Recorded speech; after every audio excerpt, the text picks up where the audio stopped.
Hi hello வணக்கம் நண்பர்களே. இன்றைக்கி வந்து நம்ம மகாலட்சுமி பொது இ-சேவை மையத்தில் என்ன வீடியோ பார்க்க போகிறோம் அப்படின்னா, ministry of home affairs government of இந்தியாவிலேருந்து ஒரு நோட்டிஃபிகேஷன் வந்து விட்டுருக்காங்க.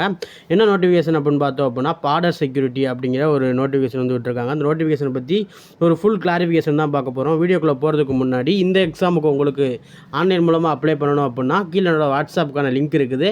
அதை கிளிக் பண்ணி என்னை டேரெக்டாக நீங்கள் கான்டாக்ட் பண்ணிக்கலாம். என்ன டாக்குமெண்ட் அப்படிங்கிறத சொல்கிறது மூலமாக நீங்கள் எனக்கு அனுப்புறது மூலமாக நீங்கள் அந்த சர்வீஸ் வந்து நீங்கள் யூஸ் பண்ணிக்கலாம். குறைந்த அப்ளை பண்ணி கொடுத்துட்ருக்கோம். தேவைப்படுறவங்க நீங்கள் ஆன்லைன் மூலமாக என்னை நீங்கள் கான்டாக்ட் பண்ணிக்கலாம். ஃபர்ஸ்ட் ஆஃப் ஆல் இந்த நோட்டிஃபிகேஷனில் என்னென்ன கொடுத்துருக்காங்க அப்படிங்கிறத பார்த்துருவோம். Government of India ministry of home affairs அவங்க தான் வந்து இந்த நோட்டிஃபிகேஷன் வந்து பப்ளிஷ் பண்ணியிருக்காங்க. கீழே வந்து பார்த்தோம் அப்படின்னா detailed advertisement for direct recruitment of assistant sub inspector, அதில் வந்து stenographer, combatant stenographer and head constable, ministry of combatant ministerial in central armed police ஃபோர்ஸ்லேருந்து விட்டுருக்காங்க. இது வந்து ஸ்டார்ட் டேட் அப்படின்னு பார்க்கும்போது 9/6 இன்றைக்கி தான் ஸ்டார்ட் ஆகுது. நோட்டிஃபிகேஷன் இப்போ தான் பப்ளிஷ் ஆகிருக்குது. லாஸ்ட் டேட் அப்படின்னு பார்க்கும்போது 8/7/2024, அதாவது ஒரு மாதத்துக்கு வந்து கொடுத்துருக்காங்க அப்ளை பண்ணுறதுக்கான டியூரேஷன். இது வந்து யாரெல்லாம் அப்ளை பண்ணலாம் அப்படின்னு பார்த்தோம் அப்படின்னா, மேல் அண்ட் ஃபீமேல் 2 பேருமே நீங்கள் அப்ளை பண்ணிக்கலாம். இதுக்கு சடன் வேகன்சி ரேட்டு மட்டும் உங்களுக்கு ரேஷியோ மட்டும் சேஞ்ச் ஆகுது. நான் கீழே வந்து அது டீட்டெயில் நான் உங்களுக்கு சொல்கிறேன். Border security force will hold on open competitive exam அப்படிங்கிற மாதிரி கொடுத்துருக்காங்க. இதில் என்னென்ன கேட்டகரிலாம் வருது அப்படின்னா, அசிஸ்டன்ட் சப் இன்ஸ்பெக்டர், அதுக்கடுத்து ஹெட் கான்ஸ்டபிள், அதுக்கடுத்து சென்ட்ரல் ஆர்ம்டு போலீஸ் ஃபோர்ஸு, அதுக்கடுத்து வாரண்ட் ஆஃபீஸர், அதுக்கடுத்து ஹெவாடரில் கிளர்க்கு இன் அசாம் ரிஃபுல், அந்த மாதிரி ஒரு சில முக்கியமான போஸ்ட்லாம் போட்டிருக்காங்க. சிஆர்பிஎஃப்லாம் இருக்குது. அதுக்கப்புறம் பார்த்தீங்க அப்படின்னா, recruitment process will consider physical standard test இருக்கும், அதுக்கடுத்து ஃபிசிக்கல் எஃபிஷியன்ஸ் டெஸ்ட் இருக்கும், அதுக்கடுத்து கம்ப்யூட்டர் பேஸ்டு டெஸ்ட் இருக்கும். இந்த 3 டெஸ்ட்டு வந்து கண்டக்ட் பண்ணுறாங்க. 3 டெஸ்ட்டுக்கு அப்புறம் தான் செலெக்ஷன் பண்ணுற மாதிரி இருக்குது.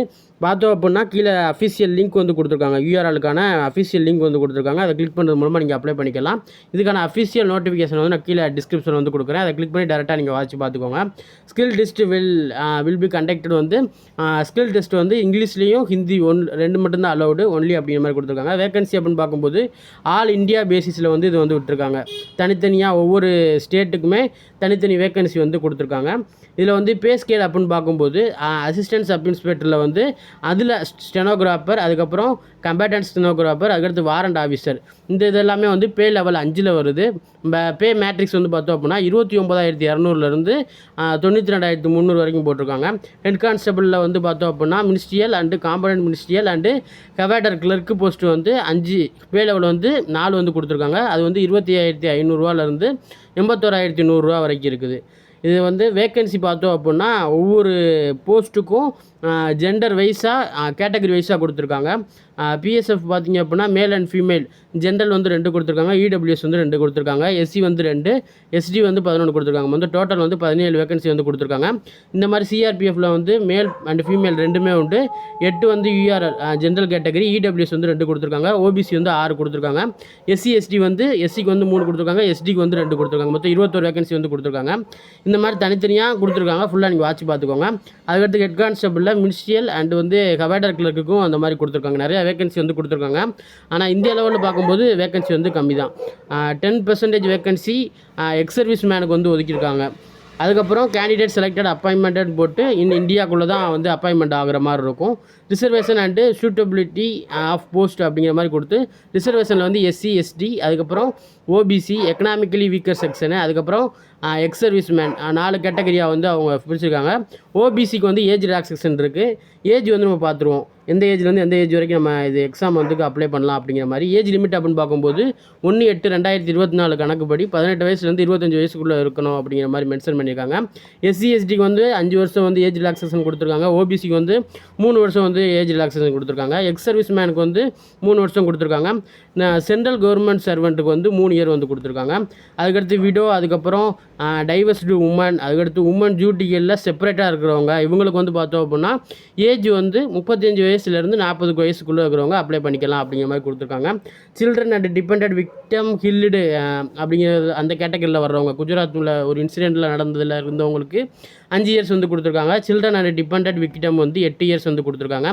Children and dependent victim SC எஸ்டிக்கு வந்து 10 வருஷம் வந்து ஏஜ் ரிலாக்ஸேஷன் கொடுத்துருக்காங்க. ஃபுல்லாக டீட்டெயில் நோட்டிஃபிகேஷனுக்கான லிங்க் நான் கீழே வைக்கிறேன், நீங்கள் வாட்சி பார்த்துக்கோங்க. டிசபிலிட்டி வந்து நாட் அப்ளை அப்படிங்கிற மாதிரி கொடுத்துருக்காங்க. டிசபிலிட்டி வந்து இந்த எக்ஸாமுக்கு வந்து எலிஜிபிள் வந்து கிடையாது. அதுக்கப்புறம் பார்த்தோம் அப்படின்னா டேட் ஆஃப் பர்த் வந்து நீங்கள் வந்து எதை வச்சு கனெக்ட் பண்ணணும் அப்படிங்கிறத அவங்க கொடுத்துருக்காங்க. மெட்ரிகுலேஷன் 10th மார்க் ஷீட் வச்சு தான் கனெக்ட் பண்ணுற மாதிரி இருக்கும். எக்ஸ் சர்வீஸ் மேனுக்கு ஒரு சில ரூல்ஸ் அண்ட் ரெகுலேஷன்லாம் கொடுத்துருக்காங்க. அதெல்லாம் வாட்சி பார்த்துக்கோங்க அந்த கேட்டகரியில் இருக்கீங்க அப்படின்னா. அதுக்கப்புறம் பார்த்தோம் அப்படின்னா ப்ராசஸ் ஆஃப் சர்டிஃபிகேட் வெரிஃபிகேஷன் எந்த மாதிரி நடக்கும் அப்படிங்கிற மாதிரி ஒரு 2 பாயிண்ட் வந்து கொடுத்துருக்காங்க. அதை வந்து நீங்கள் வாட்சி பார்த்துக்கோங்க. அதுக்கடுத்து நம்ம தமிழ்நாட்டில் எவ்வளோ வேக்கன்சி இருக்குது அப்படிங்கிறத பார்த்துருவோம். சென்டர் ஆஃப் எக்ஸாமினேஷன் வந்து தமிழ்நாட்டில் எங்கெங்கே கொடுத்துருக்காங்க அப்படிங்கிறத நான் ஃபஸ்ட்டு சொல்லிடுறேன் உங்களுக்கு. ஒவ்வொரு ஸ்டேட்டாக வந்து தனித்தனியாக கொடுத்துருக்காங்க. யூபி, ஜார்க்கண்டு இந்த மாதிரி தனித்தனியாக கொடுத்துருக்காங்க. தமிழ்நாட்டில் பார்த்தோம் அப்படின்னா குரூப் ஆஃப் சென்டர் வந்து சிஆர்பி, அதுக்கடுத்து ஆவடி, அது ஆவடியில் ஒன்று, அதுக்கடுத்து சென்னை 2 இடத்துல மட்டும்தான் சென்ட்ரு. சென்னையிலே வந்து 2 இடத்துல மட்டும்தான் சென்ட்ரு வந்து கொடுத்துருக்காங்க எக்ஸாம் எழுதுறதுக்கான சென்ட்ரு. இது வந்து நீங்கள் கரெக்டாக பார்த்துக்கோங்க. அதுக்கப்புறம் பார்த்தோம் அப்படின்னா allotment of roll number eligible candidate அப்படிங்கிற மாதிரி கொடுத்துருக்காங்க. இது வந்து தேவைன்னா வாசி பார்த்துக்கோங்க. ஃபிசிக்கல் ஸ்டாண்டர்ட் அப்படின்னு பார்க்கும்போது மேல் கேண்டிடேட் இருக்கீங்க அப்படின்னா ஹைட் வந்து 165 சென்டிமீட்டர் வந்து இருக்கணும். ஜஸ்ட்டு வந்து நார்மலில் வந்து 77 சென்டிமீட்டர் இருக்கணும். விரிவு நிலையில் வந்து 82 சென்டிமீட்டர் இருக்கணும். அதுக்கடுத்து மேல் கேண்டிடேட் ஃபெயிலிங். இதுக்கு ஒரு சில ஸ்டேட் வந்து கொடுத்துருக்காங்க. அவங்க உள்ளவங்களுக்கு மட்டும் ஒரு கொஞ்சம் கன்ஸ்ட்ரக்ஷன் இருக்கிற மாதிரி இருக்குது. இது ஃபுல்லாக வாட்சி பார்த்துக்கோங்க. மேலே இருக்கிற ஃபஸ்ட்டு பாயிண்ட் வந்து எல்லாருக்குமே எலிஜிபிள். சீரியல் நம்பர் 2, 3 கொடுத்துருக்கிறவங்க கணக்குப்படி இது எல்லாத்துக்குமே எலிஜிபிள் ஆகிற மாதிரி இருக்குது. ஃபீமேல் கேண்டிடேட்டுக்கு மட்டும் 155 சென்டிமீட்ரு வந்து இருக்கணும். எக்ஸ்பென்சஸ் வந்து எதுவுமே இருக்காது ஃபீமேல் கேண்டிடேட்டுக்கு. அதை நீங்கள் பார்த்துக்கோங்க. வெயிட் வந்து அவங்க மென்ஷன் பண்ணியிருக்காங்க. வெயிட்டையும் நீங்கள் பார்த்துக்கோங்க. அதுக்கடுத்து ஃபிசிக்கல் எஃபிஷியன்சி டெஸ்ட்டில் வந்து 1.6 கிலோமீட்டர் ரேஸ் வந்து 6 நிமிஷத்தில் வந்து முடிக்கிற மாதிரி இருக்கணும். 6லேருந்து 6.5 நிமிஷத்துக்குள்ளே முடிக்கிற மாதிரி இருக்கணும். ஃபீமேல் கேண்டிடேட்டாக இருந்துச்சு அப்படின்னா 800 மீட்டர் ரேஸ் வந்து 4 நிமிஷத்தில் வந்து கம்ப்ளீட் பண்ணுற மாதிரி இருக்கணும். இது வந்து கரெக்டாக நீங்கள் வாட்சி பார்த்துக்கோங்க. ஜஸ்ட் மெஷர்மெண்ட் வந்து ஃபீமேல் கேண்டிடேட்டுக்கு வந்து கிடையாது. இது வந்து நாட் எலிஜிபிள் அப்படிங்கிற மாதிரி கொடுத்துருக்காங்க. அதுக்கடுத்து கம்ப்யூட்டர் பேஸ்டு டெஸ்ட் வந்து கொடுத்துருக்காங்க. என்ன மாதிரி எக்ஸாமினேஷன் இருக்கும் அப்படிங்கிறத நான் மென்ஷன் பண்ணிடுறேன்.